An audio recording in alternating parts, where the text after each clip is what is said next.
దసరా పండుగ వచ్చిందంటేనే మనకు గుర్తొచ్చేది ఒకటి నవరాత్రులు, రెండోది బతుకమ్మ పండుగ. బతుకమ్మకి ఒక 1000 సంవత్సరాల చరిత్ర ఉన్నప్పటికీ, తెలంగాణ రాష్ట్రం వచ్చిన తర్వాత ప్రభుత్వం బతుకమ్మని రాష్ట్ర పండుగగా గుర్తించింది. దానికి సెపరేట్‌గా బడ్జెట్ గూడా కేటాయించేది. బతుకమ్మ చీరలు గూడా ఆడబిడ్డలందరికి గూడా బతుకమ్మ చీరలు పంపిణీ చేసేది.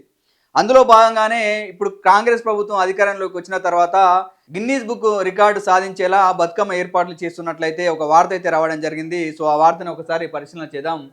ఆ గిన్నీస్ బుక్‌లోకి బతుకమ్మ 10,000 మంది 63 అడుగులు పేర్చి వేడుకలట. ఇక్కడ 21న వరంగల్ 1000 స్తంభాల గుడిలో, 28న ఎల్బీ స్టేడియంలో సంబరాలు. త్వరలోనే బతుకమ్మ చీరల పంపిణీ గాంధీ భవన్‌లో మంత్రి జూపల్లి సమీక్ష. ఈ గిన్నీస్ బుక్ రికార్డులోకి ఎక్కేలా ఈసారి బతుకమ్మ వేడుకలను నిర్వహించాలని రాష్ట్ర ప్రభుత్వం సంకల్పించిందని పర్యాటక సాంస్కృతిక శాఖ మంత్రి జూపల్లి కృష్ణారావు వెల్లడించారు. పండుగను మరోసారి విశ్వవ్యాప్తం చేసేలా ఈ నెల 28న ఎల్బీ స్టేడియంలో 10,000 మందితో 63 అడుగుల మేర బతుకమ్మ పేర్చి సంబరాలను నిర్వహిస్తున్నట్లు పేర్కొన్నారు.